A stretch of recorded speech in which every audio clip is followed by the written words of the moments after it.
Então, boa noite. Antes da gente começar a estudar sobre esses manuscritos gregos, que é o nosso tema de hoje, a gente tem que ver como foi a passagem da transmissão oral para a transmissão escrita. Então, obviamente, a escrita era rara na antiguidade. Poucas pessoas sabiam escrever, poucas pessoas sabiam ler. Inclusive, era uma profissão. O escriba era aquele que colocava as coisas por escrito. Agora, nós não podemos confundir as coisas. A cultura não vinha pela escrita. A cultura vinha pelas narrativas orais, principalmente pelos ritos e pelos mitos.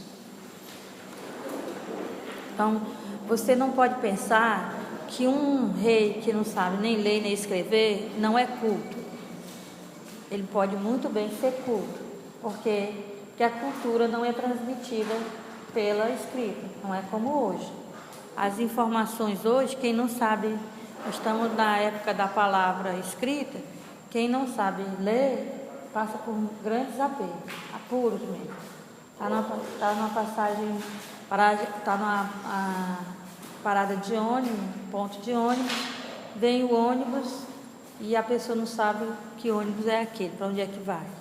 Então, qualquer coisa qualquer ambiente em que ela estiver, as informações estão todas por escrito. Então fica muito difícil viver sem saber ler numa cultura, numa sociedade em que todas as informações são passadas por escrito. Agora, isso não era antigamente, não era na época da antiguidade. Ler e escrever era uma coisa muito rara. Geralmente, a leitura e a escrita tinha a ver com o palácio, a corte e o ambiente religioso. Os textos mais antigos que existem nas civilizações que já foram descobertos pela arqueologia são textos religiosos. São códigos de leis, supondo-se dados por deuses, como o Código de Hammurabi, ou são hinos a alguma divindade, ou então um pequeno relato de uma batalha que a divindade travou, ou um mito. Mas outras coisas não são escritas. Quando a corte, o rei está na corte e ele quer deixar um código de leis para a posteridade, ou quer dizer, elogiar uma divindade, ou dizer que venceu um adversário poderoso, aí ele manda escrever, para que a geração seguinte fique sabendo só por isso? Não, porque a geração seguinte vai ficar sabendo pela narrativa oral. Mas para que oficialize e se tenha a versão oficial, a versão que o rei quer. Porque aí vão passar essa história oralmente, mas um escriba qualificado vai e diz, não, o que aconteceu foi isso. E aí vai ler o texto escrito e vai impor a versão oficial, porque que vai ser transmitido oralmente vai. Mas o rei quer deixar uma versão oficial. É assim que Davi manda escrever como que chegou na corte de Saul. Salomão manda escrever, Davi tem que mandar escrever isso, como é que ele não era parente de Saul e se tornou rei. Tem que deixar isso escrito, essa versão oficial, para que não distorçam a verdade que o Davi quer. Salomão é o 5º filho de Davi. Como é que ele se torna rei? Ele também manda escrever. Certo? Então, há uma passagem. Aos poucos, vai se passando da transmissão oral para a transmissão escrita. Mas isso não foi de repente. Isso durou muito tempo.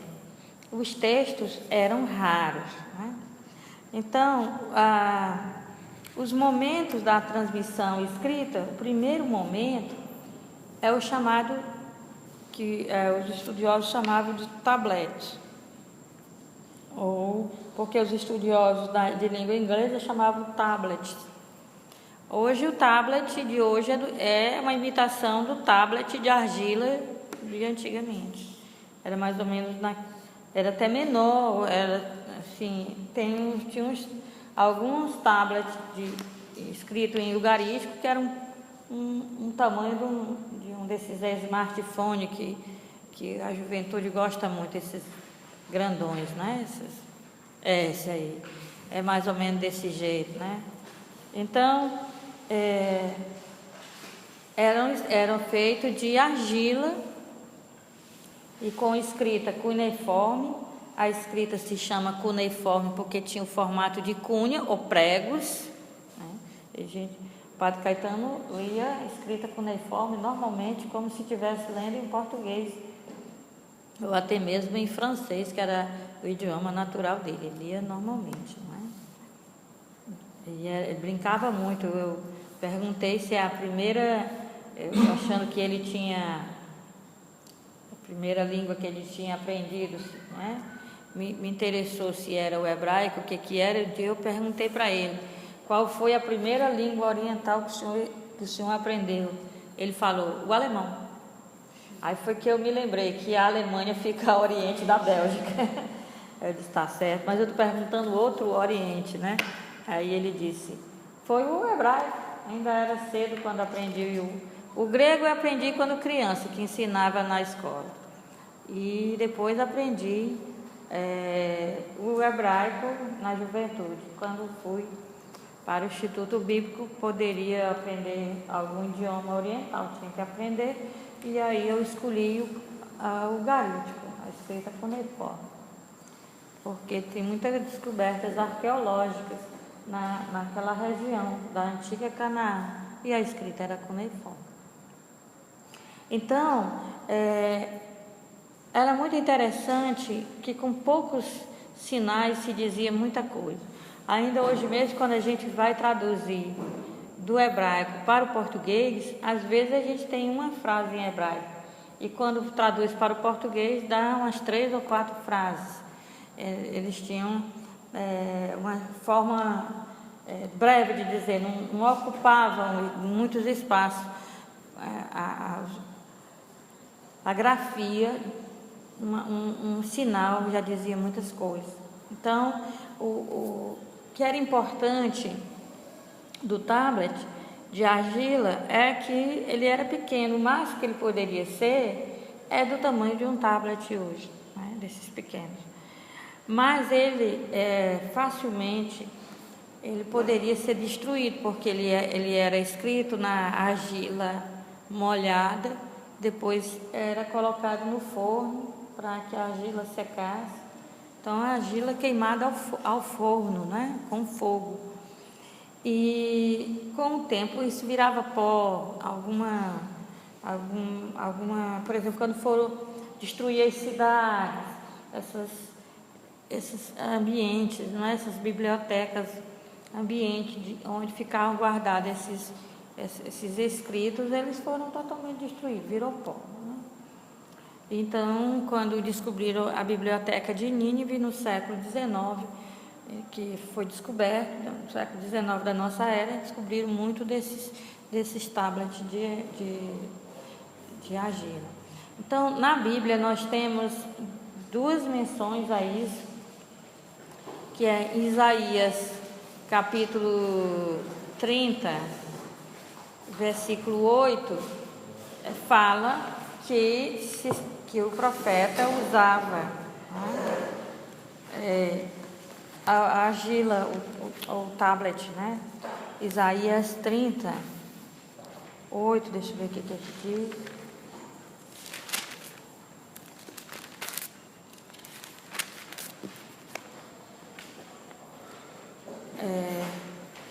Aqui na Bíblia em português, essa versão diz assim: agora vai escrever isso numa prancheta,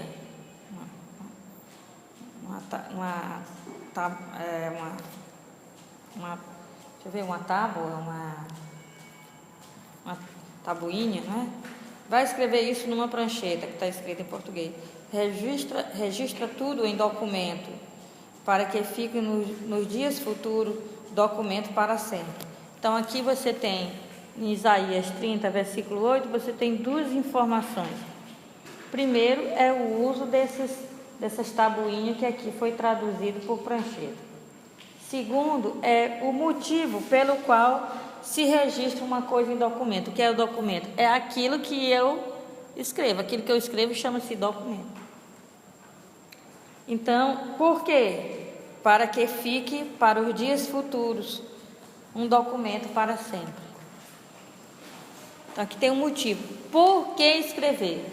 Para que no futuro se possa saber disso aqui. A outra coisa também é mencionada, não precisamos ler, mas é o livro do profeta Abacuque, capítulo 2, versículo 2, também diz que usava essas tabuinhas ou esses tablets. Então, depois, no Egito, passaram a usar o papiro. O papiro é um material vegetal, então você está vendo que se usava argila. Mas quando a coisa era muito grave, era muito importante, podia mandar cunhar na pedra, aí era esculpido na pedra, ou então no metal, que era para ficar mais durável. Então, quando há esse simbolismo na Bíblia que diz que os mandamentos foram escritos em pedra, não é para dizer eles são estáveis, não é no material que se desgaste com o tempo, é para ser durável, um material durável. O Código de Hammurabi também é mandado esculpir, não é? Então, um cilindro de metal esculpido. Geralmente, quando se mandava esculpir na pedra ou no metal, se também mandava esculpir a figura da divindade, entregando aquele documento para a pessoa a quem é atribuído. Então, no caso do Código de Hammurabi, vocês podem procurar na internet, na imagens Código de Hammurabi, que vocês vão ver lá a foto. Tem a divindade lá, mesopotâmica, entregando aquela norma, aquele código para Hammurabi, para o rei Hammurabi. E logo abaixo da figura tem o código, as leis de Hammurabi. Obviamente, o Hammurabi foi quem criou aquelas leis, mas ele se achava inspirado por uma divindade. Porque na antiguidade seria impossível o ser humano dar alguma norma, eles achavam que era impossível o ser humano dar alguma norma que não fosse inspirado por alguma divindade. Então, era sinal de sabedoria, um rei, um legislador como Moisés, admitir que aquilo ali não era seu, mas era uma divindade que tinha dado. Então, sempre era dito que a pessoa se isolava em contato com a divindade escrevia do céu essas normas. As normas não poderiam ser terrenas, as normas tinham que ser divinas. E para as normas serem divinas, elas tinham que ser escritas no ambiente da divindade. Então, a divindade escrevia e aí ou mandava um anjo deixar, ou ela vinha e a pessoa materializava para aquele legislador e entregava aquele código de leis. Era muito normal isso na antiguidade. Há várias menções desse tipo de coisa na antiguidade, tá certo? Então, até no apócrifo livro de Esdras, ele diz que Deus deu vários textos para ele. Uns era para ficar público que são a Sagrada Escritura, e outros era só para quem era da intimidade, foram os que surgiram depois. Então, isso está lá no livro de Esdras. Então, para mostrar a importância, se usava também o metal ou a pedra para escrever, mas era mais raro. Então, no Egito, tinha uma planta chamada de papiro, e é uma planta que tem uma arte, e essa arte é envolvida por uma casca, né, que parece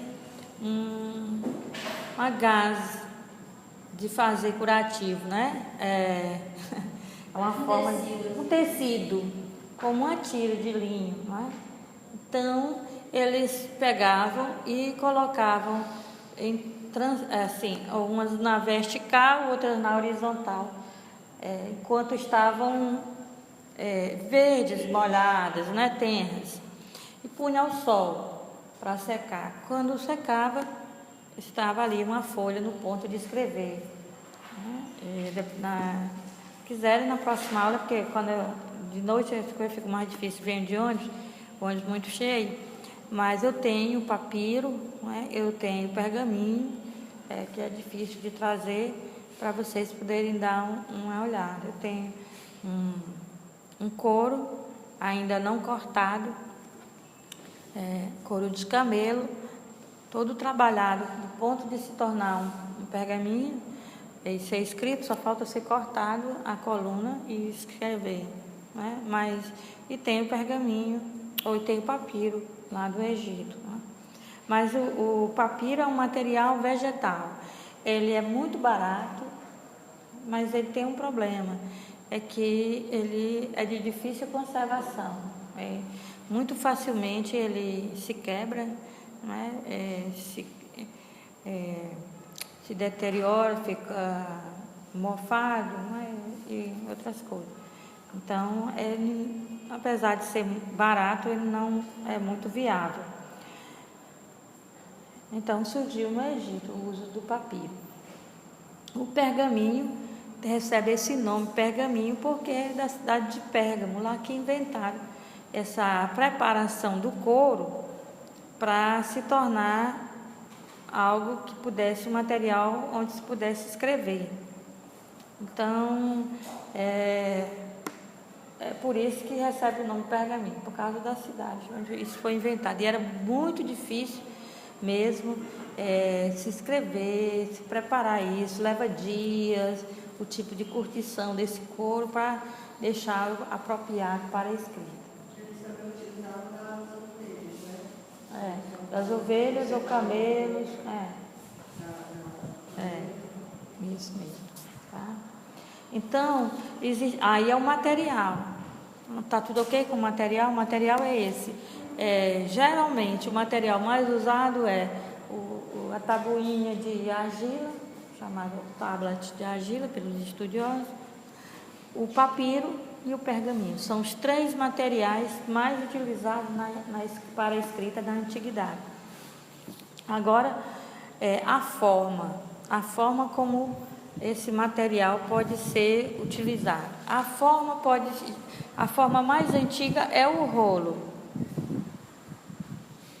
Então, pode fazer uma folha de metal finíssima, escrever e depois nessa liga de metal e depois enrolar. Existe. Nas cavernas de Qumran foi encontrado um texto que até o meu professor lá na Espanha foi o principal tradutor e estudioso, que é o rolo de cobre. O rolo de cobre de Qumran é uma linguagem muito simbólica e ele fala de um tesouro extraordinário. Tem gente que achou que esse tesouro fosse de verdade mesmo, que um tesouro mesmo, material e tudo mais. Só que...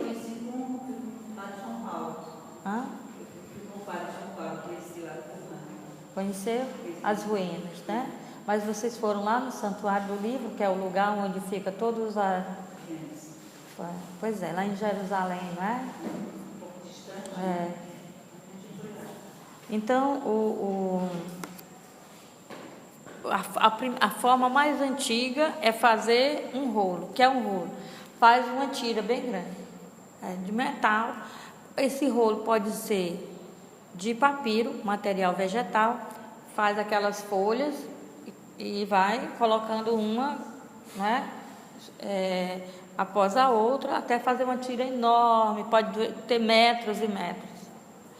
Ou então faz o rolo com o material do couro.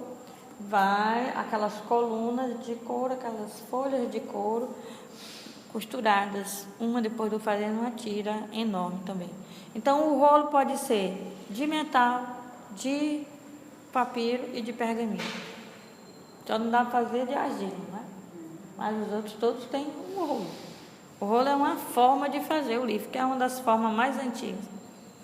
Só que ele não era muito viável, essa forma de rolo, porque a pessoa precisava das duas mãos para poder movimentar essa tira para frente ou para trás, para a esquerda ou para a direita, e até encontrar a passagem onde queria, né? Então ele não era muito viável. Então o que aconteceu? Em hebraico, muitos textos em hebraico são em formato de rolo. Em hebraico, o rolo chama-se Megilá. Megilá quer dizer rolo, né? Agora, quando eu digo livro, quando eu falo rolo, quer dizer a forma. Agora, quando eu falo o escrito pode ser o escrito numa página só, um escrito num rolo. O escrito chama-se Sefer. Essa escrita hebraica era como hoje a gente escreve na horizontal, era assim, como o árabe, o japonês escreve na vertical. A escrita antiga, você fazia uma sinalização, escrita bem antiga, você fazia uma sinalização para dizer por onde que o leitor devia começar a ler. Agora, os textos que nós temos, os textos hebraicos mais antigos, eles estão já somente da direita para a esquerda.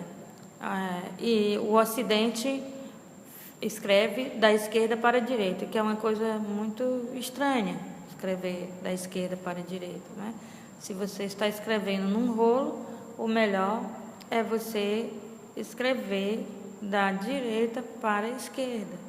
Você termina aquilo ali, você não suja a sua mão de tinta, você vai escrevendo, terminou aquela coluna, você arrasta para frente, continua escrevendo. Então, uma mesa de um escriba antigo, lá de Qumran, ela era mais ou menos mais de 1 metro, bem baixinha, porque ele ficava sentado em tapete, com as pernas cruzadas, assim como as pernas de Buda, né? E ele ficava numa das pontas da mesa, e o resto da mesa toda era o que ele já tinha escrito. Então, quando ele terminava uma coluna que ele empurrava para a direita, aquela coluna ainda com a tinta fresca ficava sobre a mesa, e a outra coluna anterior também, e a outra, e lá no final a que já estava seca, aí ela caía daquela mesa lá no tapete, e assim ele ia escrevendo, não é? Então a mesa dele era baixinha e bem comprida. É o meu sonho, né? Porque eu gosto de espalhar coisas sobre a mesa, dá para vocês notar, né? Todo mundo, quando eu estou estudando lá em casa, diz assim: eita, que é a mesa de camelô, está vendendo de tudo um pouco, certo? Então, ele fazia assim. Então, tem um rolo, o rolo é isso. Então, você diz assim: eu estava pesquisando no dicionário, tudo, aí tinha lá a palavra Megilá, ou então os 5 Megilô, que são os 5 livros importantes da liturgia, das festas litúrgicas de Israel, que a gente estuda quando estuda os livros de sabedoria, 5 Megilô, que é o plural, os 5 livros. O que quer dizer isso? Megillah, Megillah. O rolo, quer dizer, o formato. O formato do escrito, a forma do escrito é em rolo. Mas fala o escrito tem outro nome, né? O escrito pode ser de qualquer forma, chama-se Sefer, que é aliás, é a editora dos judeus aqui no Brasil, chama-se Sefer. Sefer. S-E-F-E-R, Sefer. É o escrito, né?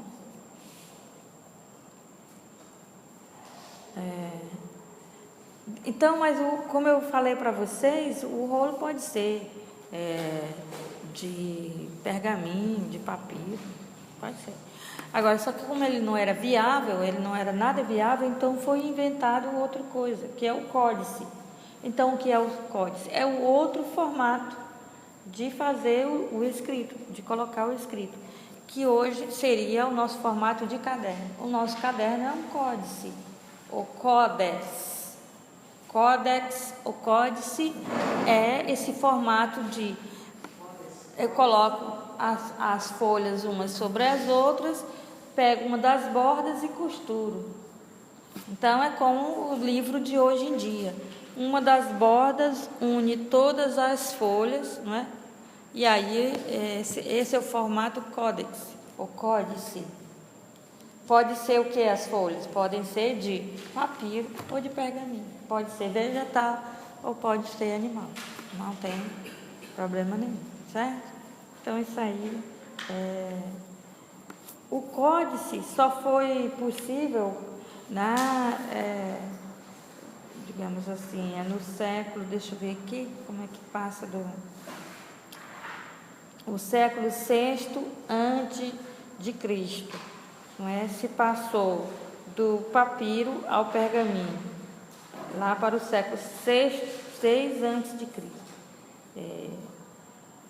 Agora, a partir do século I depois de Cristo, aí se abandona essa prática de escrever livros em rolo. O rolo fica apenas para a liturgia. Então, os 5 livros do Pentateuco, os 5 livros da Torá, eles são, ainda hoje na sinagoga, o oficial é em rolo, é um rolo. Por isso que quando a gente vê principalmente aquelas, quando eles na Segunda Guerra, quando eles estavam fugindo de determinados lugares, eles pegam aqueles rolos imensos, né, com as sinagogas, e aí no caso é o Pentateuco. É o Pentateuco. Uma vez teve uma situação estranha, quando eu entrei no avião, viajo demais, né? Por conta desse negócio das palestras, das conferências. Aí eu entrei no avião e eu não gosto de ir muito lá para trás, não, porque balança demais, não é? Quando tem uma turbulência, quem estiver lá atrás é quem mais sofre. Então, se eu gosto de comprar logo a passagem, já ir marcando, se der para marcar o mais na frente que eu puder ficar, né? E aí eu gosto de ficar até a 10ª assento é que eu gosto de ficar. Então, estava uma situação muito estranha no avião, porque um senhor judeu estava trazendo, eu acho que era de Nova York, não sei direito, um rolo da Torá. E para você imaginar os 5 livros do Pentateuco, que são livros grandes. São 5 rolos, né, Torá? Não, é um rolo só, com 5 livros. Um rolo por 5. É, um rolo só, com 5 livros. Então, de couro. É como se você estivesse abraçando uma criança de 2 anos, bem gordinha. Era esse o problema. Ele, como é algo sagrado, ele trazia. Então parece que não houve problema lá do estrangeiro para cá. O problema ficou aqui. Eu não sei como que ele trouxe para cá, mas quando ele entrou nesse avião para trazer, já aqui no Brasil, né, para continuar, ou então a continuar a viagem, né? Com esse rolo da Torá, abraçado com o rolo da Torá, como eles fazem, não é? Eles gostam de abraçar o rolo da Torá. Aí ele abraçando esse rolo da Torá, e a comissária dizendo para ele que ele tinha que colocar no porta-bagagens, que é sobre, né, a cabeça. Ele estava segurando. Ele estava naquelas cadeiras bem da frente, que tem mais espaço, né? Então, ninguém estava se sentindo incomodado, mas é porque ele não podia ficar ali com aquele rolo, por causa de segurança dele mesmo, né? E aí ela tentando convencê-lo, né, a colocar no porta-bagagem assim. E ele estava aflito, agoniado, era um senhor já de idade. Então, tem certas coisas que não adianta você saber o idioma, não adianta, porque o idioma, a comissária sabia muito bem, fluentemente, mas desconhece a cultura, não é? Aí eu me aproximei, nem sei direito o idioma, que é the books on the table, só para o que puder se virar, para não morrer de fome, não é? Então, eu expliquei para ele, não é, que era necessário, era por causa eram normas, e o avião não saía por causa dessa confusão. Eram normas aqui, e que a gente podia encontrar uma solução, que nós não estávamos contra aquele objeto, que a primeira coisa que eu falei, a palavra mágica, é um objeto sagrado, é a Torá. Nós sabemos que é sagrado. Então, nós não estamos desmerecendo, desrespeitando esse objeto sagrado. Nós apenas, são normas, e nós temos que encontrar uma solução. E como nós respeitamos a Torá, então nós encontraremos a solução. Pronto. Aí ele se acalmou. Então eu falei para ela, olha, pela cultura dele, pela religião dele, ele não vai colocar jamais esse rolo da Torá nesse compartimento de bagagem cheio de um monte de tralha, porque isso aí para ele é sagrado. Então nós podíamos fazer o seguinte: pedir às pessoas que tirem seus objetos, daí coloquem mais para trás, deixe essa parte aqui toda sem nada, livre, para ele ver que não tem nada, porque esse objeto para ele é sagrado, ele não vai, e ninguém vai sair daqui. Eu tenho uma palestra. Eu tenho uma palestra. E aí então foi que, né, negociamos a coisa. Então ela foi já com outro tom, né, sem exigência. Então ela já pediu aos passageiros, já foi ajudando também a colocar mais para trás. E aí ficou livre aquela parte, e ele então colocou lá. Eu disse, olha, tem mais, ninguém vai comentar isso aqui com ninguém, ninguém vai ficar sabendo. Quando o avião pousar e que tiver terminado o taxiamento do avião, a primeira coisa que o senhor faz é pegar o rolo da Torá, deixar sobre o seu, né, com o senhor no seu abraço, e depois aí o senhor poderá sair abraçado com ele, normalmente como eles fazem, né? Que até dançar eles dançam como se estivesse dançando com uma noiva, né? Tem até um ritual que é a pessoa mais dedicada, o aluno mais dedicado ao estudo da Torá, dança com o rolo da Torá, e é chamado de o noivo da Torá, não é? Como se dança com a namorada. Então, resolvido o problema, não é? Você vê que para eles, ainda em pergaminho, escrita manual em oração.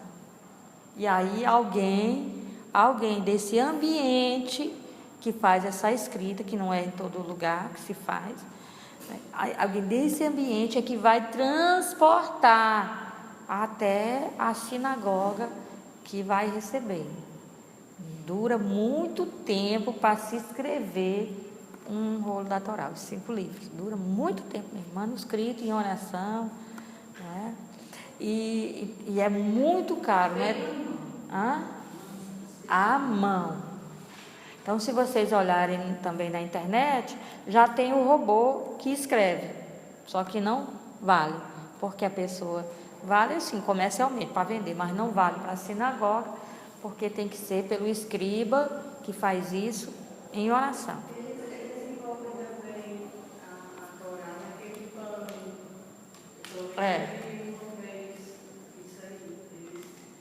No azul. É aquele que eles às vezes colocam no talit. Ele envolve no talit. Mas tem as versões do papel. Você pode comprar uma Torá na hora que você quiser. Eu digo lá no Onde? Israel. É o lugar mais barato que tem para comprar Torá. Você compra, ele é um livro como isso aqui, em hebraico. Você vai bem ali na casa da Bíblia e compra. Ou você pede pela internet. Agora, o que eu estou dizendo é que o livro, para ser lido, proclamado numa sinagoga, tem que ser assim. Nem toda sinagoga tem, por isso nem toda sinagoga é considerada sinagoga. Só é oficialmente quando é considerada sinagoga se tiver o rolo da Torá assim, como eu falei, certo? Que é caríssimo, tá? Dá para baixar o sinal do celular, por favor? Obrigada.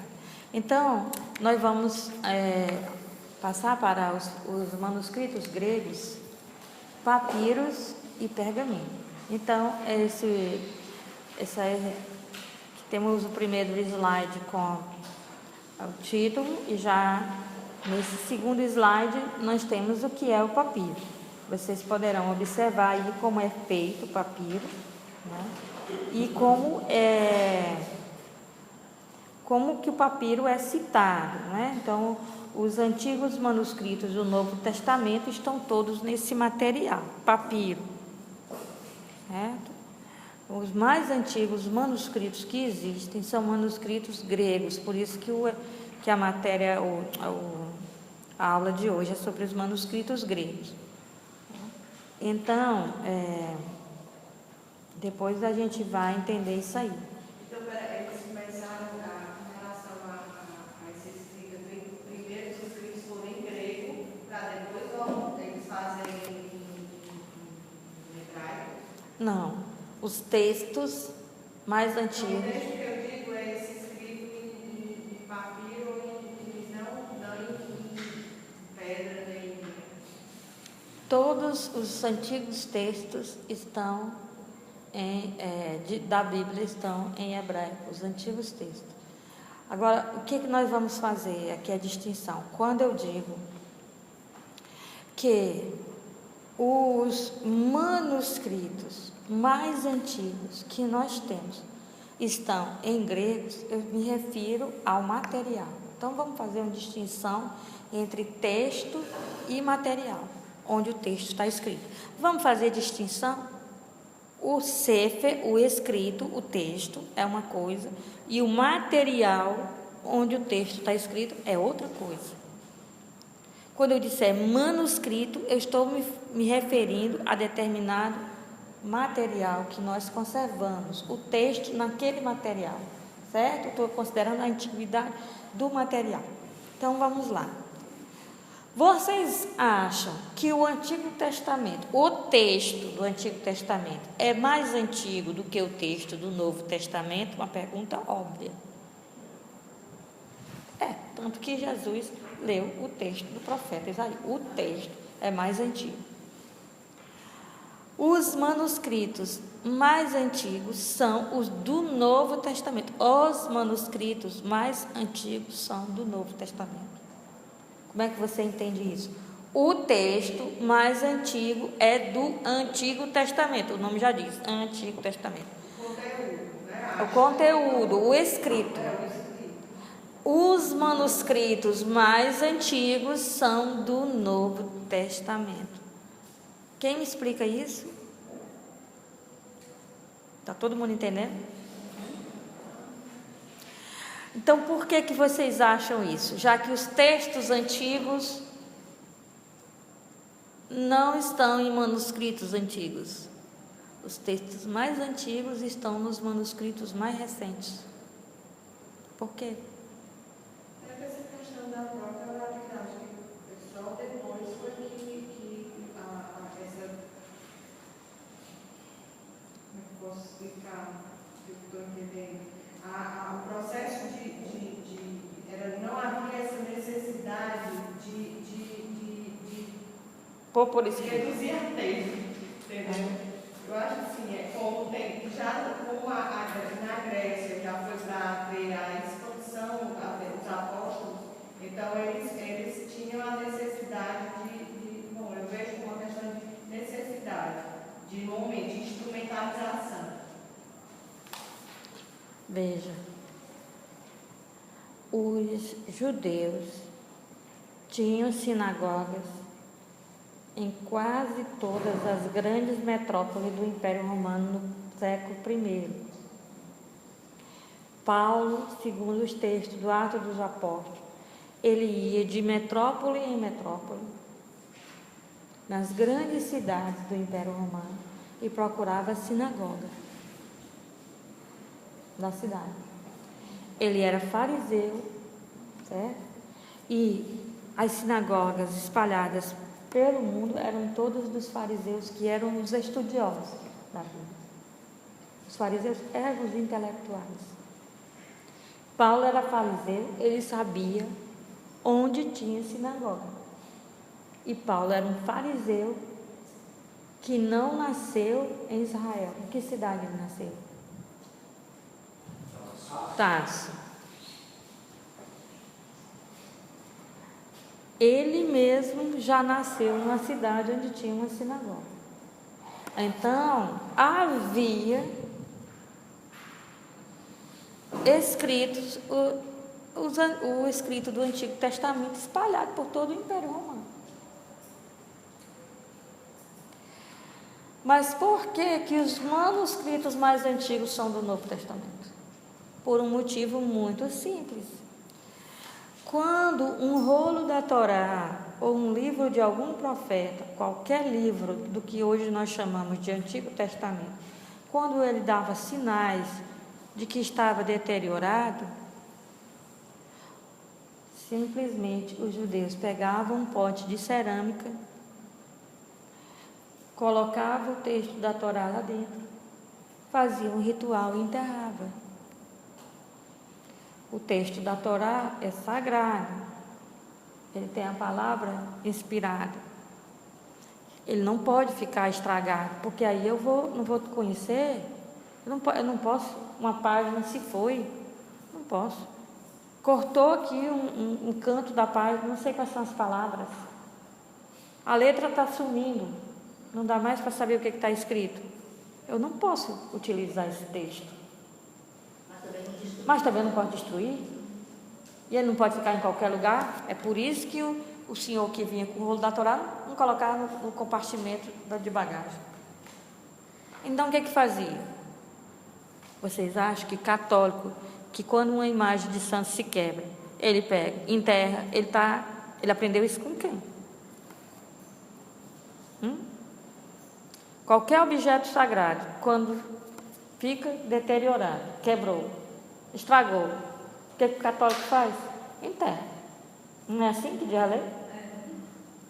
Aprendeu com o que, católico? Com ambiente gentil, que aqui não foi, não é? Então, o judeu enterrava. Como enterrava? Nós não temos nem um pedacinho dos textos escritos em material antigo. Os textos antigos que nós temos em hebraico é aqueles que ficaram escondidos durante 2000 anos. O de Qumran. Encontraram depois enterrados. Estavam dentro das cavernas. Quando eles foram colocados lá, estavam novíssimos. Quem sabia deles foi morto na Guerra Judaica. Não contou para ninguém onde é que estava, nem que ele existiu. Que Roma jamais poderia sonhar que tinha uma biblioteca daquela. Eles tinham que levar uma vida simples, fora de qualquer suspeita, escreviam e guardavam nas grutas.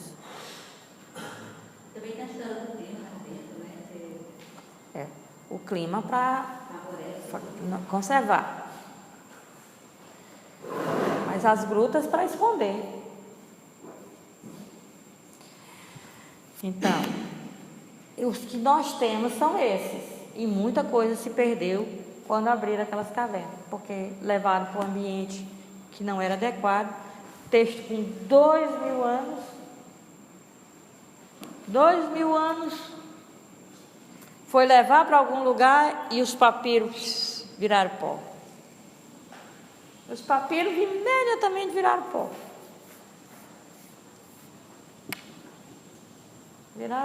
Ficaram só o pó. Então, o que acontecia com os cristãos? Eu encontrei 2 versículos, só 2 versículos do Evangelho de João. O que eu faço? Eu guardo. Eu guardo. O judeu não, enterrado. O cristão guardava. O cristão de origem gentílica guardava, nem que não soubesse o que é. Nem que não soubesse o que está escrito, guardava. E é por isso que os manuscritos mais antigos que nós temos são cristãos, manuscritos de textos cristãos, são os mais antigos. E pastor, por que eu tenho que guardar? Qual é o motivo que é um guarda? Guardava porque enterrava porque é sagrado. Era só porque era sagrado, né? Isso é muito importante, ser sagrado. Pois é, mas é que questiona-se o ponto de vista do sagrado de cada um deles. O sagrado para o judeu, ele enterrava. O cristão também via como sagrado, mas ele tinha no imaginário dele, ele tinha uma forma diferente de conceber aquele sagrado. Às vezes não guardava, não era porque era sagrado. Às vezes nem sabia se era uma passagem dos filósofos ou do texto bíblico. Mas ele era a questão do dizer para alguém: olha, eu tenho um manuscrito aqui, ou parte de um manuscrito antigo. Inclusive, quem mais guardou isso aí não era gente de religião, eram os chamados bibliófilos, que guardavam os textos de Homero, escritos de Platão, escritos do Novo Testamento. E não era porque eram sagrados, é porque eram colecionadores, é porque tinham um texto antigo, porque dava status você exibir um manuscrito antigo, uma relíquia. Então, no imaginário do cristão, mais a cultura helenista, porque embora a cultura helenista. Realmente ele absorveu mais o imaginário da cultura helenista do que a própria cultura judaica, né? Mas me diz para mim, por exemplo, que importância tem se alguém me diz assim: esse pedaço bem aqui de tecido é de um santo que viveu há 400 anos atrás. Para mim não significa nada, porque para mim a vida do santo é que é um exemplo de fé cristã. Aquilo ali é atribuir, é um fetiche, é atribuir um poder mágico àquilo ali. Ou tem gente que tem uma lasquinha de osso de não sei quem. Gente, pelo amor de Deus. Então, esse tipo de misticismo, ou de curiosidade, ou de superstição, ou dizer: eu tenho um manuscrito antigo, não sabia nem o que era, mas dizer que tinha, atribuir que era de Paulo, que era de algum apóstolo, às vezes nem era, um texto até de Platão, mas guardavam e colecionavam essas coisas, entende? Então, legalmente, quer dizer, politicamente, quando se acha um manuscrito arqueólogo, ele pertence a um país ou a quem acha? Igual esses fósseis nossos aí. Agora, com a legislação, pertence à nação onde foi encontrado. Mas antes, não. Século XIX era assim, era uma guerra. Todo mundo querendo encontrar alguma coisa na terra de Israel e levar para si, né? Levava para a Europa. Todo esse negócio, tudo está na Europa. E além do mais, ficava na mão de colecionadores. Aí foi que depois, aqui no slide, onde tem o papiro, começaram a catalogar. partir de 1908, começaram a catalogar. Sabe o que é o começar a catalogar? É eu saber que você é um colecionador, você tem um manuscrito, não sabe nem do que é, mas você tem. Aí eu, que sou a estudiosa, vou lá, peço permissão, porque é propriedade privada, peço permissão a você para olhar, para saber o que é. É um texto do Novo Testamento num material bem antigo. Faço o teste, fica com você, porque você é o dono, mas eu dou uma numeração para aquele manuscrito, certo? E todos os estudiosos ficam sabendo que ele existe, está com você. É seu. Mas aí, catalogar foi isso. Os estudiosos, quem começou isso aí, não é? Tá, o Gaspar Gregory e Kurt Aland, tanto que a Bíblia grega hoje, a edição melhor se chama Nestlé Aland, que quer dizer, são os dois sobrenomes, Nestlé e Aland, né, são alemães, sobrenome dos dois estudiosos que levaram até o fim a questão do catálogo, e o estudo, e dizer, em tal lugar está escrito assim, em outro manuscrito está escrito assim. Então, você pode ver também que ao catalogar, eles usaram para o papiro, é um P maiúsculo com um número sobrescrito. Está escrito, ainda estou aqui. O P maiúsculo com o número, né? Então, nesse slide onde tem o primeiro, vocês podem perguntar, obviamente, P52. P52 é um papiro que ele é menor do que esse apagador. Ele é menor do que esse apagador. Né? Ele é mais ou menos do tamanho de um celular, maioria desses celulares que tem hoje. Né? E ele só tem, aqui vamos uma correção, à frente tem Evangelho de João, capítulo 18, de 31 a 32, né? A frente é João 18, 31 a 32, e o verso é João 18, 37 a 38. Só é isso. São 2 versículos de um lado, 2 versículos do outro. Aí está a figura da frente e do verso. Isso aí, esse pedacinho, com 2 versículos de um lado e 2 versículos do outro, é o papiro mais antigo, o manuscrito mais antigo do Novo Testamento e da Bíblia. Escrevia dos dois lados. Escrevia dos dois lados, frente e verso. Em formato códice sempre se escreveu dos dois lados, tá? Porque o formato códice é de caderno. Você passa a página, você vê o verso. O que não dá é para fazer no formato rolo, né? Fica mais difícil. Por isso que o códice realmente ele foi um grande achado. Né? Então, sim.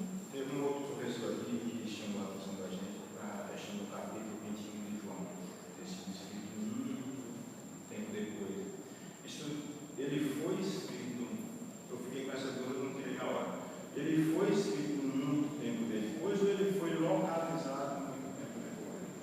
Ele entrou no Evangelho. A melhor coisa a dizer é que ele não está presente nos manuscritos mais antigos.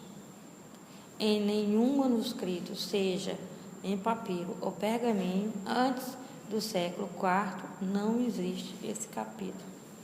Só isso que eu posso dizer. Só isso que eu sei dizer. Só isso. Não existe nem o capítulo 8 da mulher adúltera e nem o capítulo 21.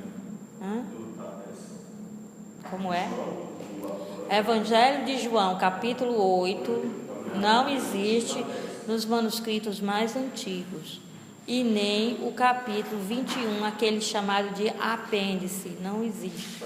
Nem o final de Marcos, não existe, certo? Mas a gente vai estudar isso aí quando a gente estudar variantes. Quando estudarmos as variantes, a gente vê isso aí.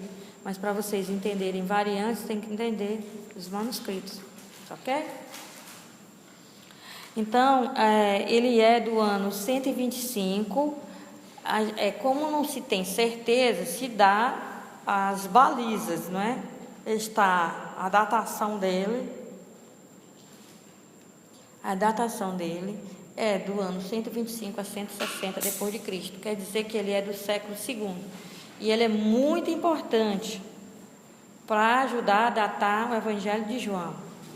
Porque se ele for do ano 125, o Evangelho de João, antes de se encontrarem esse papiro, P52, se dizia que o Evangelho de João tinha sido escrito lá pelo ano 120 e que, portanto, ele não era, né, não podia ser do apóstolo, não é?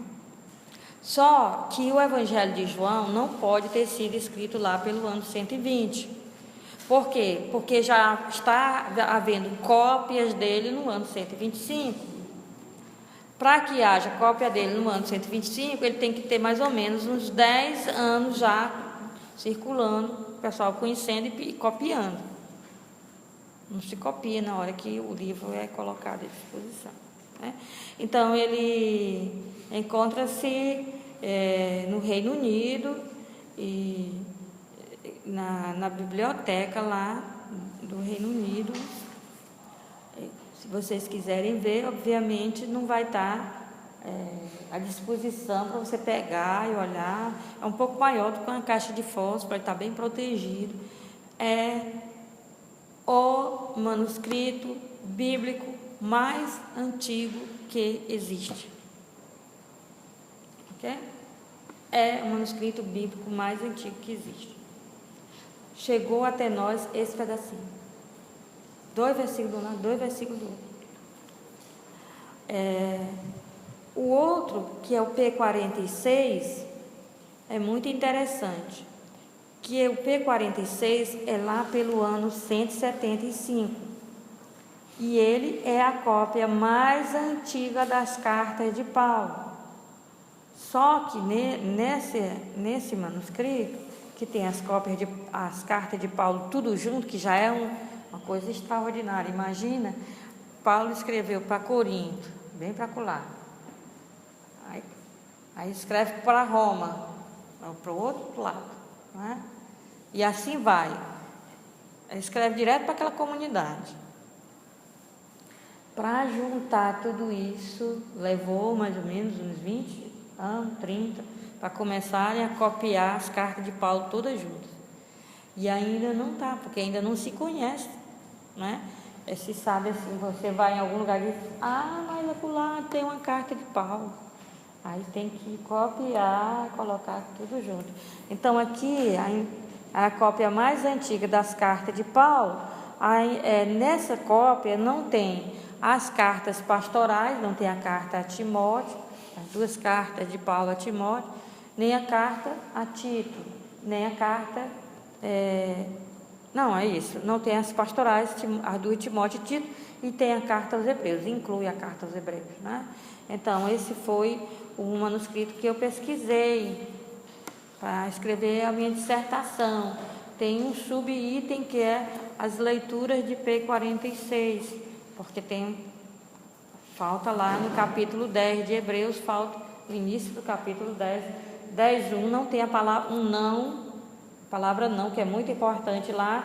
O copista dormiu e não tem. Então, a cópia, a decepção, a cópia mais antiga que existe da carta aos Hebreus do ano 175, provavelmente, tem um defeito exatamente no capítulo que eu estava fazendo a minha dissertação, que era o capítulo 10, né?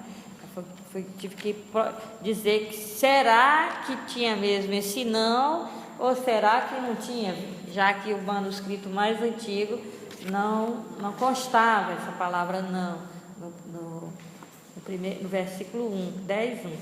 Aí eu fui mostrar que tinha sido realmente um cochilo do copista, porque a frase ficava sem sentido, se não tivesse o termo não. Aí a frase ficaria sem sentido. No caso, por exemplo, quando Paulo ele fazia isso nas sinagogas, né? Nos templos, ele levava aquela carta que ele fazia, como é assim, eu queria ver essa dinâmica. Então, Enxergar como ele ia para... não, ele mandava um colaborador.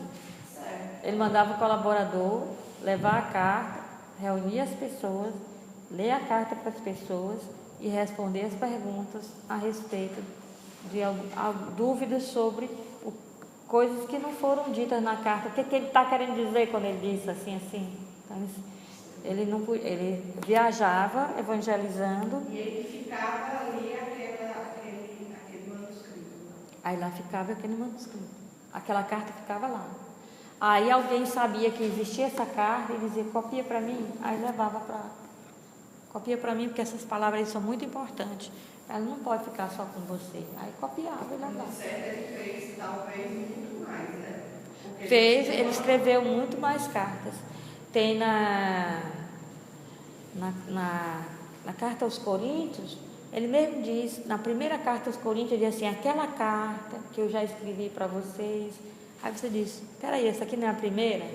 Então essa é a primeira que foi conservada, mas a outra tinha sido antes dessa e não foi copiada, então sumiu, né? Quando não era copiado, estragava. Era papiro, era material que facilmente se deteriorava, então não permaneceu, não ficou, né? Então aqui é muito importante. Agora olha só que interessante, nesse papiro P46, tem uma coisa muito interessante na carta aos Romanos, que a carta aos Romanos, no final, ela tem um monte de gente, não é? Tem o nome de não sei quantas pessoas. No capítulo 15, o versículo 33, termina assim, o Deus da paz esteja com todos vós, amém. É um final de carta. Paulo fazia uma oração e terminava a carta, né? Aí, é interessante que ele diz amém, acabou a carta. Aí ele vai dizer assim, recomendo-vos minha irmã Febe, diaconisa, tá. Aí, tudo bem. Depois ele começa, no versículo 16:3, diz assim, saudai Prisca e Áquila, saudai fulano, né? Aí vem o nome de uma porção de gente, Maria, Júnia, Andrônico, Ampliato, Urbano, Herodião, Aristóbulo, Trifena, Trifosa, e aí vai. Aí é nome de gente, mas tome nome de gente. É estranho, porque Paulo dizia assim, saudai fulano e cicrano, a liderança, não é? Aí um ou outro, mas tome lista de gente. Flegonte, Hermes, Pátrobas. Agora, interessante, esse tanto de nome de gente não está no P46. Essa gente toda não está lá. O que vocês acham que aconteceu? Os crimes, Para fazer aquelas pessoas para, tipo assim, né? Eu só sei dizer uma coisa, essa gente toda aqui, olha, tem a carta, tem Paulo fazendo a ação de graça, é normal toda a carta dele, e aí ele manda a saudação, né? Saudai fulano, cicrano e tal. Aí ele faz essa saudação e faz uma doxologia. Glória seja dada àquele que tem o poder, aí amém, não é? Terminou. Então o que acontece? Nas nossas Bíblias atuais, entre a saudação, né, do final da carta e a saudação aos destinatários, tem uma lista de nomes, muito estranho para o estilo de Paulo. E a outra coisa, ele diz que não conhece a comunidade de Roma, ele não conhece a comunidade de Roma, ele está escrevendo uma carta, preparando para uma visita, e aí tem esse tanto de nome. É muito esquisito esse negócio. O que vocês acham? É uma coisa do copista, não é? Nos manuscritos mais antigos não tem esse tanto de nome. Eu acho assim, vou dizer aqui uma loucura. Cada pessoa que mandava copiar, dizia assim, bota meu nome aí. Bota meu nome aí, que essa carta de Paulo é muito importante, eu quero meu nome na carta de Paulo. Chegou lá, já querem preparar o terreno para abrir a recepção positiva dele, né? Aí já teve certo, aí já foi agradando ali aquelas pessoas. Mas não é da época. Você está vendo aqui, aqui nesse P46, no ano 175, e ainda não tem. Isso é coisa do século IV, né?